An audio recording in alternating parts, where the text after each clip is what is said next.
اب میں آپ کو ذرا اس جو انسانوں میں سے انسان دشمنی کا جن کا سب سے بڑا رول ہے، میں ان کی 2000 سالہ تاریخ کا آپ کے سامنے نقشہ رکھنا چاہتا ہوں۔ ان 1400 سال کا تو میں نے صرف 4 آپ کو پوائنٹس بتائے۔ موسیٰ سے عیسیٰ تک 1400 برس علیہ الصلوۃ والسلام، 2 مرتبہ عروج، 2 مرتبہ زوال، اشیریوں کے ہاتھوں پٹوائی، بابلیوں کے ہاتھوں پٹانا، گریکس کے ہاتھوں مرمت، رومنس کے ہاتھوں مرمت۔ یہ جو 2000 سال ہیں، کیونکہ اب تو ظاہر بات ہے 21ویں صدی شروع ہو گئی، 20 صدیاں حضرت مسیح کو پوری ہو گئی۔ پہلی بات نوٹ کیجئے، حضرت مسیح کی پیدائش ہے سن 1 قبل مسیح۔ یہ نقطہ آپ نے کبھی سنا ہے یا نہیں؟ جب ملینیم کا سلسلہ شروع ہوا تھا پچھلے سال، تو میں نے بیان کر دیا تھا کہ ایک عجیب حساب کے اندر انہوں نے غلطی کی ہوئی ہے۔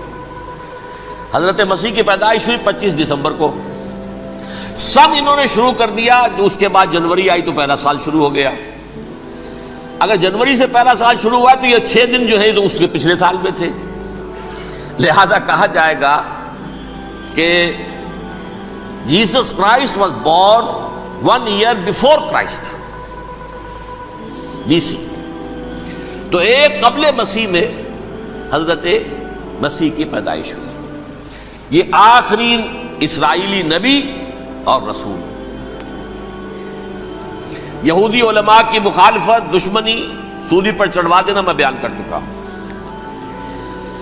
سن 33 عیسوی میں، جبکہ حضرت مسیح کی عمر 33 برس تھی، اللہ تعالیٰ نے انہیں زندہ آسمان پر اٹھا لیا، لیکن یہودیوں نے اپنے خیال کے مطابق انہیں سولی پر چڑھوا دیا، ان کی موت واقع ہو گئی۔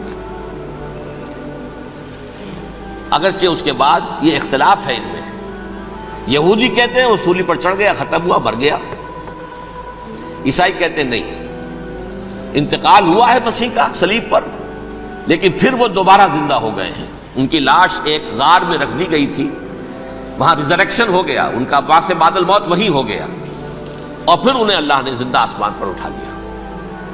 تو ہمارے اور عیسائیوں کے درمیان نوٹ کر لیجئے، یہ چیز مشترک ہے کہ حضرت مسیح آسمان پر زندہ اٹھائے گئے۔ فرق کیا ہے؟ وہ سمجھتے ہیں کہ سولی دیے گئے، سولی پر مرے، پھر زندہ ہوئے، پھر گئے۔ ہم سمجھتے ہیں کہ نہیں، وما صلبوہ وما قتلوہ، انہوں نے نہ صلیب دے سکے انہیں اور نہ انہیں قتل کر سکے، بل رفع اللہ الیہ، اللہ نے اٹھا لیا۔ پھر ہمارا اور یہ اس کا عیسائیوں کا ایک اور اتفاق ہے، سیکنڈ کمنگ آف جیسس، حضرت مسیح دوبارہ آئیں گے۔ یہ عیسائیوں کا بھی عقیدہ ہے اور ہمارا بھی۔ بہرحال تو جیسا کہ میں نے عرض کیا کہ اس وقت یہ عذاب استیصال، عذاب اکبر کے مستحق ہو چکے تھے، لیکن اللہ نے ان کی مدت دراز کی ہے۔ لیکن ان پر دنیاوی عذاب کا ایک کوڑا جو ہے اللہ تعالیٰ کی طرف سے اسی وقت برسا، دنیاوی عذاب دنیا میں رہتے ہوئے ختم نہیں کیا۔ 37 برس بعد، حضرت مسیح کے رفع سماوی کے 37 برس بعد، سن 70 میں یہودیوں نے بغاوت کی رومیوں کے خلاف۔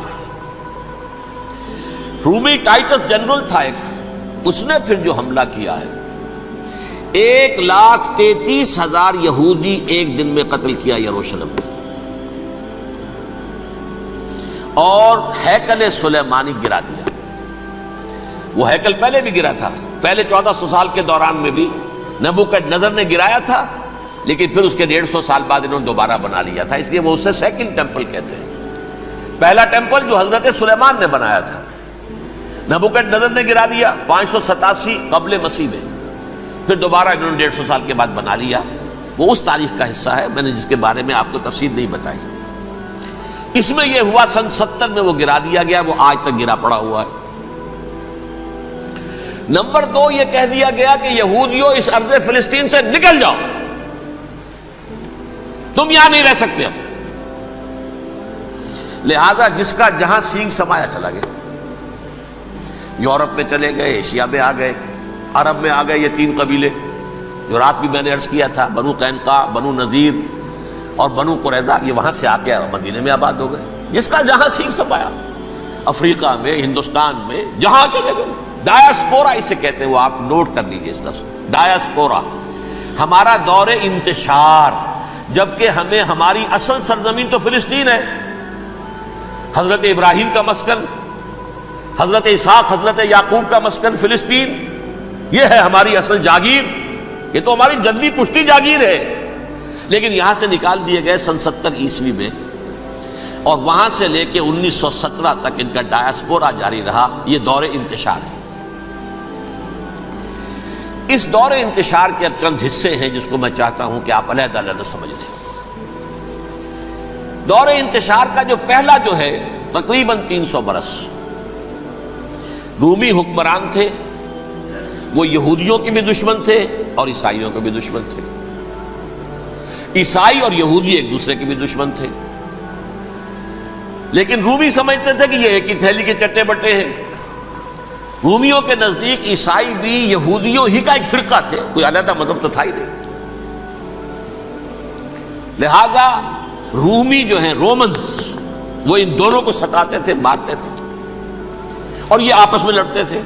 یہودی عیسائیوں کو مارتے تھے، عیسائی یہودیوں کو مارتے تھے۔ یہ ہے 300 برس تک کی تاریخ۔ سن 300 عیسوی میں کیا ہوا؟ ایک معجزہ ہو گیا۔ بہت عظیم ایمپرر کانسٹینٹائن، قسطنطین اعظم، رومن ایمپررز میں سے بہت بڑا ایمپرر، وہ عیسائی ہو گئے۔ اب تو معاملہ بالکل تلپٹ ہو گیا، پوری سلطنت عیسائی ہو گئی۔ اب عیسائیوں کے عیش ہو گئے اور یہودیوں پہ مار پڑنی شروع ہوئی۔ اب عیسائیوں کا آپ خود سوچئے کہ جنہیں وہ خدا بنا بیٹھے ہیں، خدا کا بیٹا قرار دے رہے ہیں، ان کے قاتل کون؟ یہودی بدماش۔ لہذا ان کی وہ پٹائی شروع ہوئی ہے یورپ میں، پوری رومن امپائر میں انہیں ذلیل کیا گیا۔ شہروں میں آمد بند، علیحدہ رہو، گھیٹوز کے اندر رہو۔ یہودی کا نام جو ہے وہ گالی بن گیا، جیسے آج بھی یہودی گالی کہتے ہیں، جیسے خنزیر کا لفظ، آخر وہ بھی اللہ کی مخلوق ہے، لیکن آپ کو معلوم ہے کوئی شخص زبان پر نام نہیں لانا چاہتا خنزیر کا، سور کا، ہے تو مخلوق، وہ بھی ایک حیوان ہے۔ ایسے ہی یہ ہے یہودی، یہودی گالی، جیوٹ گالی۔ لہذا ایک طرف تو ان دونوں کے درمیان دشمنی، جس کو قرآن کہتا ہے وَأَغْرَيْنَا بَيْنَهُمُ الْعَدَاوَةَ وَالْبَغْضَاءَ، ہم نے ان کے مابین دشمنی جو ہے پیدا کر دی۔ اور جب یہ پوری سلطنت عیسائی ہو گئی تو قافیہ تنگ ہو گیا یہودیوں کا۔ اب آئیے 571 عیسوی، یعنی جبکہ ڈایاسپورا کو کتنا عرصہ ہو چکا تھا؟ 500 برس۔ سن 70 سے شروع ہوا نا ڈایاسپورا، جب ٹائٹس نے گرایا ہے ہیکل کو اور نکال باہر کیا انہیں فلسطین سے، بھاگ جاؤ یہاں ایک یہودی بھی نہیں رہے گا، فلسطین سے نکال دیے گئے۔ اس کے پورے 500 برس بعد سن 571 عیسوی میں حضور کی پیدائش ہوئی، ولادت باسعادت محمد رسول اللہ صلی اللہ علیہ وسلم۔ 610 میں آپ پر وحی کا آغاز ہوا، لیکن حضور کے ساتھ ان کا معاملہ کیا رہا؟ اول تو جبکہ حضور ابھی مکے ہی میں تھے، یہودیوں نے ریشہ دوانیاں شروع کر دی حضور کے خلاف۔ قریش مکہ کو سکھاتے تھے، پڑھاتے تھے، ان سے یہ پوچھو، ان سے یہ پوچھو، یہ اس طرح تنگ کرو، ان سے یہ امتحان لو، یہ آپ کے علم میں ہے۔ سورہ بنی اسرائیل میں، سورہ کہف میں وہ سوالات جو امتحانی سوالات آئے تھے، ذوالقرنین کون تھا، اصحاب کہف کون تھے، تم رسول بنے پھرتے ہو تو بتاؤ، اور یہ روح کی حقیقت کیا بتاؤ۔ یہ ساری ریشہ دوانیاں کر رہے تھے بیٹھے ہوئے، ابھی وہیں پر حضور ابھی پہنچے بھی نہیں۔ ہجرت فرما کر حضور تشریف لے آئے تو حضور نے، جسے ماسٹر سٹروک کہا جائے گا، یعنی اسٹیٹس مین شپ کا ماسٹر سٹروک، آپ نے مدینے میں آتے یہودیوں کے ساتھ پیکٹ کر دیا، جوائنٹ ڈیفنس پیکٹ آف مدینہ، کہ اگر مکے والے ہم پر حملہ کریں گے تو ہم مل جل کر ایک قوم کی حیثیت سے مقابلہ کریں گے۔ یہ میثاق مدینہ کہلاتا ہے، جس کے بہت غلط معنی پہنائے جا رہے ہیں آج کل۔ بہرحال میں موضوع میرا چونکہ یہ نہیں، میں ادھر نہیں جاؤں گا۔ لیکن ہوا کیا؟ ہر مرتبہ یہ خیانت کے مرتکب ہوئے، ان نے جو عہد کیے تھے ان سے پھرے، اندر ہی اندر سازش، ریشہ دوانی، حضور کی بدترین دشمنی۔ سورہ نساء کی آیت نمبر 13 میں فرمایا ہے لا تزال تطلع علی خائنۃ منہم، اے نبی ہمیشہ آپ کے علم میں ان کی طرف سے خیانتیں، بددیانتیاں آتی رہیں گی. اور بار بار وہ مسلسل جنگ کی آگ بھڑکاتے تھے. قریش کو دعوت دیتے، آؤ آؤ آؤ ہم اندر سے بغاوت کر دیں گے، تم آؤ تو صحیح، ختم کریں محمد کو اور اہل ایمان کو صلی اللہ علیہ وسلم ورضی اللہ تعالی عنہم اجمعین. لیکن پھر جب وہ آتے تھے تو یہ دبک جاتے تھے، ان میں ہمت نہیں تھی، میدان کے مرد نہیں رہے تھے. یہ سورہ حشر میں ان کا نقشہ کھینچا گیا ہے. کھلے میدان میں مقابلے کی اس کے اندر صلاحیت ہی نہیں ہے. یہ تو فصیلوں کے پیچھے سے، جیسے عورتیں کہیں دیہات میں لڑائی ہوتی ہے تو مرد جو ہے گلیوں میں لڑتے ہیں، عورتیں اوپر سے پتھر پھینکتی ہیں، بس وہ کام یہ کر سکتے تھے. من ورائے جدر، فصیلوں کے پیچھے سے، جنگ میں میدان میں نہیں آ سکتے. بہرحال قرآن مجید میں ہے یہ سورہ مائدہ کی آیت نمبر 64، کلما اوقدوا نارا للحرب اطفاها اللہ. اکثر و بیشتر مواقع پر تو یہ جب آگ بھڑکاتے تھے جنگ کی، اللہ اسے بجھا دیتا تھا. لیکن بہرحال اس کے باوجود جنگیں ہوئی، غزوہ بدر، غزوہ احد ہوئی کہ نہیں؟ یہ ساری اس اصل شرارت میں. اور اس کے نتیجے میں حضور نے پھر ایک ایک کر کے 3 قبیلوں کو سزا دی. غزوہ بدر کے فوراً بعد بنو قینقاع نکالے گئے مدینے سے، غزوہ احد کے فوراً بعد بنو نذیر نکالے گئے، اور غزوہ احزاب کے بعد بنو قریظہ نکال دیے گئے. یہ تو میں نے آپ کے سامنے رکھ دیا صرف حضور کے زمانے میں ان کا کیا رویہ رہا. دشمن، رات بھی ہم نے وہ آیت پڑھی تھی، لَتَجِدَنَّ أَشَدَّ النَّاسِ عَدَاوَةً لِلَّذِينَ آمَنُوا الْيَهُودُ وَالَّذِينَ أَشْرَكُوا. اہل ایمان کی دشمنی میں شدید ترین تم پاؤ گے یہودیوں کو اور مشرکین. مشرکین بھی بعد میں ہے، پہلے یہودی. حضور کے بعد کیا ہوا اب یہ نوٹ کیجئے، یہ ان کی تاریخ کا دوسرا دور ہے. حضرت عمر رضی اللہ تعالیٰ عنہ قائد خلافت ہے. بیت المقدس کا محاصرہ کیا گیا، فصیل بڑی اونچی، شہر اندر سے سیلف سفیشینٹ، حملے کا راستہ کوئی نہیں. محاصرہ طول کھینچ رہا ہے لیکن ان کے پاس رسد بھی موجود ہے، پانی بھی موجود ہے، وہ دروازے بند کر کے بیٹھے ہوئے. بالآخر اللہ تعالیٰ کی مشیت کا ظہور کیسے ہوا؟ ان کے کچھ علماء آئے فصیل پر، کہا دیکھو مسلمانوں، تم قیامت تک بھی یہاں پڑے رہو گے محاصرہ کر کے، ہمارا یہ شہر فتح نہیں ہوگا. ہاں ایک درویش بادشاہ کے ہاتھوں یہ شہر فتح ہونا ہے، لیکن تمہارے اندر ہمیں وہ نظر نہیں آ رہا. ابو عبیدہ بن الجراح رضی اللہ تعالی عنہ، امین هذه الامہ، ان کا فوراً ذہن گیا وہ درویش بادشاہ مدینے میں بیٹھا ہوا ہے، عمر رضی اللہ تعالی. اب ایک اور عمر بھی ہے جو قندھار میں بیٹھا ہے. نقشہ وہی ہے، سادگی کی حد تک نقشہ وہی ہے، بالکل وہی، اپنی آنکھوں سے دیکھا ہے وہی سادگی. عمر اول، عمر ثانی تھے عمر بن عبد العزیز. اب ایک اللہ کے فضل سے اللہ تعالیٰ ایدہ اللہ بنصرتہ، اللہ تعالیٰ ان کی نصرت فرمائے، دشمنوں کو ان کے مقابلے میں نیست و نابود کرے. انہوں نے ریکویسٹ بھیج دی کہ حضور تشریف لائیے، یہ شہر فتح ہو جائے گا. وہ ہے سفر تاریخی، اتنا طویل سفر، تقریباً 700 میل، ایک اونٹ، ایک خادم، ایک منزل پہ امیر المومنین اوپر بیٹھے، خادم آگے چل رہا ہے، اگلی منزل پہ خادم اوپر بیٹھا ہے، امیر المومنین آگے جا رہے ہیں. اور جب پہنچے ہیں تو وہ باری تھی خادم کی. انہوں نے ہاتھ جوڑ دیا، حضور خدا کے لیے تم کیا کہیں گے لوگ، وہ میرا برا حال کر دیں گے، تمہیں شرم نہیں آئی؟ امیر المومنین پیدل آگے چل رہے ہیں نکیل پکڑ کر، اور تم بیٹھے ہو اوپر براجمان ہو. حضرت عمر فرمایا الدور دورک، نہیں باری تمہاری ہے، بیٹھ. اس حال میں پہنچے ہیں. اور پھر یہ کہ ابو عبیدہ بن الجراح آئے ہیں، استقبال کیا ہے تو دیکھا ہے اس حال میں چلے آ رہے ہیں. عمر نکیل پکڑے ہوئے چلے آ رہے ہیں، اور کہتے ہیں کہ کہیں کیچڑ ویچڑ تھا، جوتے خراب ہو گئے تھے، وہ بھی اتار کے ہاتھ میں پکڑے ہوئے، کپڑے تو تھے ہی پھٹے ہوئے.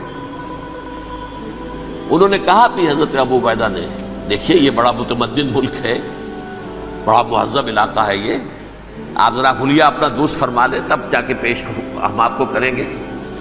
آپ نے فرمایا نحن قوم اعزنا اللہ بالاسلام، ہم وہ قوم ہیں جنہیں اللہ نے عزت دی ہے اسلام کے ذریعے سے. کپڑوں کے ذریعے سے نہیں، دولت کے ذریعے سے نہیں۔ اسی حال میں گئے ہیں، اوپر سے انہوں نے کھڑے ہو کر نشانیاں دیکھی ہیں، اپنی کتابیں کھولی، ہاں یہ وہی ہے، اچھا لو جی سرنڈر، شہر تمہارے ہاتھ میں۔ خون کا ایک قطرہ نہیں بہا اور بیت المقدس فتح ہو گیا۔ لیکن اس وقت حضرت عمر نے ایک نرمی یہ کی کہ یہودیوں کے لیے بھی اسے اوپن سٹی قرار دے دیا۔ یہ احسان عظیم حضرت عمر کا۔ اس سے پہلے یہودی آ ہی نہیں سکتا تھا، داخل ہی نہیں ہو سکتا تھا، وہاں وہ آ کر وزٹ نہیں کر سکتا تھا، زیارت نہیں کر سکتا تھا اپنے مقدس مقامات کی۔ حضرت عمر نے یوں سمجھیے کہ تقریباً 550 برس کے بعد ان کے لیے راستہ کھولا ہے کہ ہاں تم آ سکتے ہو، زیارت کر سکتے ہو۔ لیکن یہ عیسائیوں نے لکھوایا معاہدے کے اندر، انہیں یہاں آپ آباد ہونے کی اجازت نہیں دیں گے، لیکن کم وزٹ دی پلیسز، دیکھیں، زیارتیں کریں اور جائیں۔ یہ معاہدہ حضرت عمر کا ہے رضی اللہ تعالیٰ، جو پھر خلافت راشدہ کے بعد بنو امیہ نے بھی اس کو آرڈر کیا، بنو عباس نے کیا، پھر جو ہمارے یہ ترکوں میں اندر خلافت آئی تو ترک خلفاء نے بھی اس معاہدے کی پوری پابندی کی۔ فلسطین میں آ سکتے ہیں یہودی صرف زائرین کی حیثیت سے، وہاں آباد نہیں ہو سکتے۔ اب آئیے اگلا دور آیا حضرت عثمان کا دور خلافت۔ یہ ہے وہ وقت کہ اب یہود نے امت مسلمہ کی پیٹھ میں چھرا گھونپا۔ وہ کیسے؟ ایک یہودی عبداللہ ابن سبا اسلام کا لبادہ اوڑھ کر آ گیا، معاشرے کا جائزہ لے لیا، ان میں بنو ہاشم اور بنو امیہ میں جو پرانی کشاکش تھی اس کے کچھ نہ کچھ جراثیم باقی ہیں، اگر ان کو ذرا بھڑکا دے تو مسلمانوں میں انتشار پیدا ہو جائے۔ کہا یہ عثمان کون ہے؟ یہ تو بنو امیہ میں سے ہے، یہ حق تو بنو ہاشم کا ہے، خلافت ان کے پاس ہونی چاہیے، محمد کے تو رشتہ دار وہ ہے صلی اللہ علیہ وسلم۔ عوام الناس کے اندر بات پھیلنی شروع ہوئی، پھر ایک بڑی سازش کے انداز میں حضرت عثمان کے خلاف پروپیگنڈا، حضرت عثمان کے جو عاملین تھے، گورنر تھے، ان کے خلاف پروپیگنڈا، اور ایسی ہوشیاری کرتے تھے کہ کوفے میں کوفے کے حاکم کے خلاف کچھ نہیں کہنا، اجی مصر میں یہ ہو رہا ہے، اجی شام میں یہ ہو رہا ہے، اجی یہ جو عثمان ہے وہ یہ کر رہا ہے، یہ ظلم ہو رہا ہے، یہ لوٹ مار ہو رہی ہے، یہ خیانتیں ہو رہی ہیں۔ اب نہ تو اس زمانے میں مینز آف کمیونیکیشن، کیسے تصدیق کریں؟ افواہیں تو آپ آج کراچی کے اندر شروع ہو جائے تو پتہ نہیں چل سکتا کسی کو کہ کیا اس میں صداقت ہے کیا جھوٹ ہے، اور بری بات جو ہے فطرت انسانی کی کمزوری ہے وہ فوراً قبول کرتا ہے، کسی کے بارے میں اچھی بات ماننے کو تیار نہیں ہوتا لیکن بری بات تو فوراً تیار ہے۔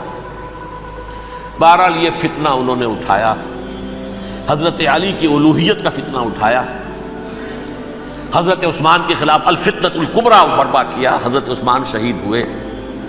اس کے بعد 5 برس تک مسلمان ایک دوسرے کی گردنیں کاٹتے رہے، باہمی خانہ جنگی ہوئی، امت کو وہ زخم لگایا ہے جو آج تک جس سے خون رس رہا ہے۔ یہ شیعان عثمان اور شیعان علی تھے جو بعد میں پھر سنی اور شیعہ ہو اور آج تک ہے۔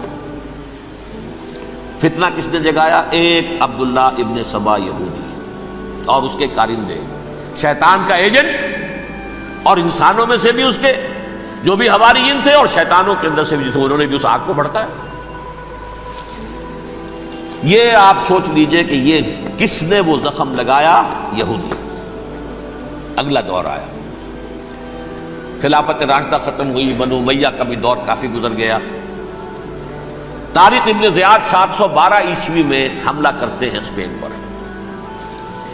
اسپین اس وقت عیسائیت کا بہت بڑا گڑھ، بڑے کٹر ترین عیسائی جو ہیں وہ اسپین میں تھے، لہذا یہودیوں کی وہاں بہت مٹائی ہوتی تھی، یہ میں بتا چکا ہوں، دشمنی تھی ان کی تو چلی آ رہی تھی عیسائیوں کے ہاتھوں یہودیوں کی، وہ تو سن 300 عیسوی سے ایمپرر کانسٹنٹائن کے بعد سے شروع ہو گئی تھی۔ اس حوالے سے یہودیوں نے اس وقت چالاکی یہ برتی، کچھ راستے واسطے بتائے، کچھ مدد کی طارق ابن زیاد کی۔ طارق ابن زیاد نے انہیں اپنا محسن سمجھا، ہسپانیہ فتح ہو گیا تو یہودی چونکہ محسنین کی فہرست میں آ چکے تھے، انہیں بہت اقتدار نصیب ہوا، بڑی سپورٹ مسلمانوں نے دی۔ ان کے بڑے بڑے علماء جو ہیں اسی دور کے اندر پیدا ہوئے، بڑے بڑے تھنکرز ان کے اسی دور میں پیدا ہوئے۔ بن گوریون جو کہ ایک وزیر اعظم تھا اسرائیل کا، اس نے یہ لکھا اپنی کتاب میں، Muslim Spain was the golden era of our diaspora. وہ ڈائسپورا جو 70 عیسوی سے شروع ہوا تھا اور 1917 عیسوی تک جاری رہا ہے، اس میں سے گولڈن ایرا ہمارا جو تھا وہ مسلم اسپین تھا. ہسپانیہ میں بیٹھ کر ہم نے عیش کیے. لیکن وہاں سے انہوں نے اور جو کچھ کیا، یہ تو داستان کے تو بہت سے گوشے ہیں، لیکن میں جس اسٹریٹ لائن میں چل رہا ہوں اس کے اعتبار سے ایک بات سمجھ لیجیے. وہاں بیٹھ کر انہوں نے اب عیسائیت کی پیٹھ میں چھرا گھونپا، پروٹیسٹنٹ مذہب پیدا کیا، تقسیم کر دیا. جیسے شیعہ سنی کی تقسیم، عبداللہ ابن سبا، رومن کیتھولک اور پروٹیسٹنٹ کی تقسیم، یہودی علماء. ہوتا کیا تھا؟ ہسپانیہ کی یونیورسٹیاں ہیں، کارڈووا میں ہے، ٹولیڈو میں ہے، گریناڈا میں ہے، غرناطہ، قرطبہ، تولیتلا، اور وہاں آتے تھے لوگ. فرانس سے چلے آ رہے ہیں نوجوان پڑھنے کے لیے، جرمنی سے چلے آ رہے ہیں، اٹلی سے چلے آ رہے ہیں. 3 ہی ملک قریب ترین پڑھتے ہیں سینٹرل جو یورپ کے ہیں. یہاں پر جو ہے وہ اسلام جو نور پھیلا رہا تھا اس سے بھی مستفیض ہوئے. جہالت کے جو ہے پردے ان کے وہ چھٹے. اس کے ساتھ ہی وہ یہودی وہاں ان کے اندر جو جراثیم داخل کر رہے تھے، وہ اس عیسائیت کے خلاف بغاوت جو اس وقت دنیا میں عیسائیت اس وقت تھی. پوپ کا راج تھا دنیا میں اس وقت. یورپ میں جو عیسائیت تھی اس میں ایک طرف بادشاہ تھے، لیکن بادشاہوں کی حیثیت وہاں پر یوں سمجھ لیجئے کٹ پتلیوں کی تھی. اصل قوت پوپ کے ہاتھ میں تھی. اور پوپ کو انہوں نے جیسے قرآن نے کہا اتخذوا احبارهم ورهبانهم اربابا من دون اللہ، کیونکہ سینٹ پال نے شریعت موسوی ساقط کر دی تھی تو اب شریعت تھی ہی نہیں. پوپ کو اختیار تھا جس چیز کو چاہے حلال قرار دے دے، جس چیز کو چاہے حرام قرار دے دے. اتخذوا احبارهم ورهبانهم اربابا من دون اللہ.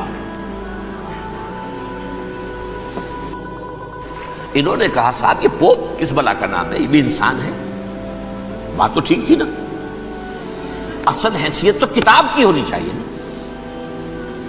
ڈیوائن بک، دی ریویلڈ اسکرپچر. لہذا اور یہ کتاب ہر شخص پڑھ سکتا ہے. کوئی پوپ کے باپ کو جو ہے کوئی اس کے لیے پروپرائٹری رائٹس تو نہیں ہے کہ صرف پوپ پڑھ سکتا ہے یا پادری پڑھ سکتے ہیں. ہم بھی پڑھ سکتے ہیں، ہم بھی سمجھ سکتے ہیں.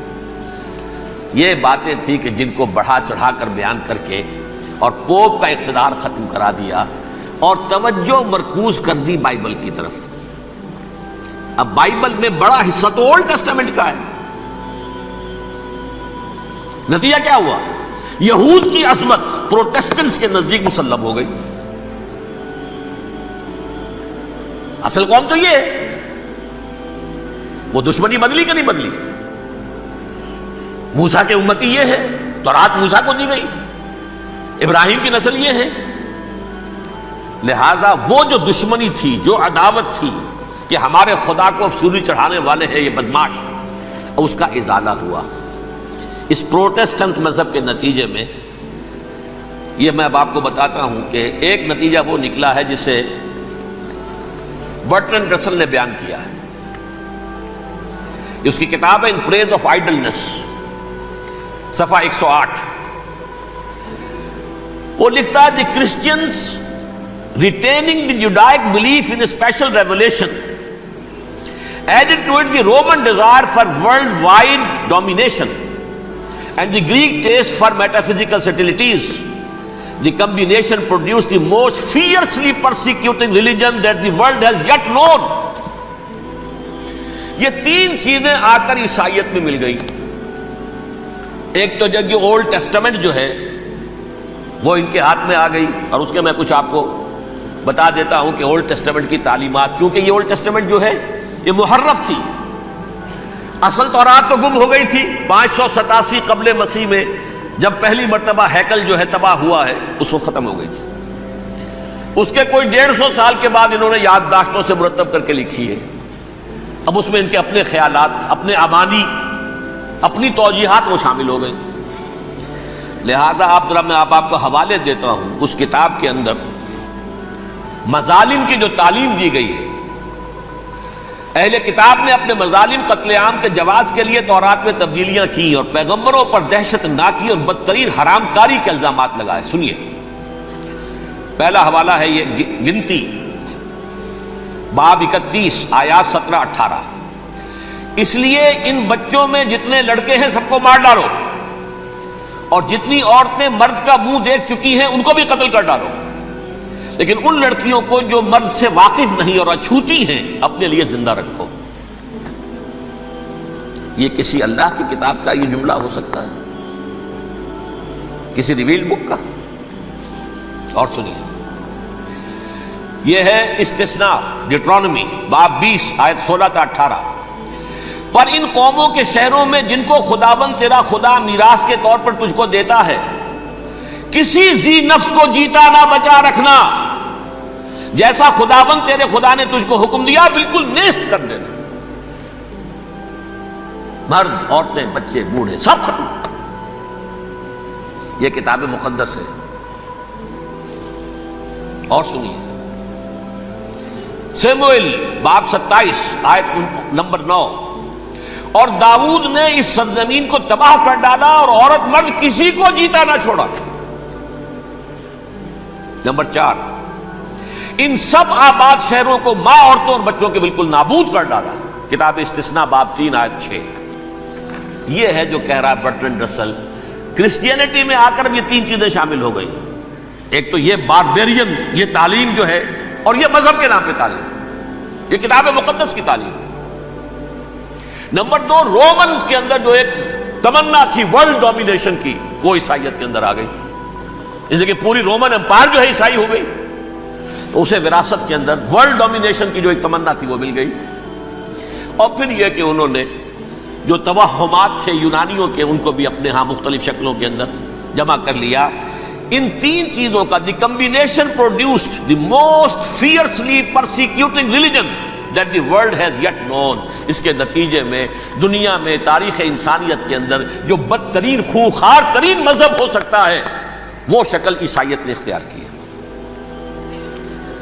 اور اس کا مظہر عتم کیا تھا نوٹ کیجئے، صلیبی جنگیں. ایک بات ٹائم ٹیبل کے اعتبار سے نوٹ کر لیجئے گا. فرسٹ ملینیم ختم ہوا، سیکنڈ شروع ہوا. ان کے 1000 سال ختم ہوئے تو 11ویں صدی میں سیکنڈ ملینیم شروع ہوا، جو پہلی صلیبی جنگیں ہوئی. لاکھوں مسلمان قتل کیے گئے. صرف یروشلم کے اندر اتنا خون بہایا ہے کہ خود ان کے ہسٹورینز لکھتے ہیں کہ جب ان صلیبیوں نے جب گھوڑوں کے ساتھ وہ چل رہے تھے گلیوں میں، تو ان کے گھوڑوں کے گھٹنوں تک خون کی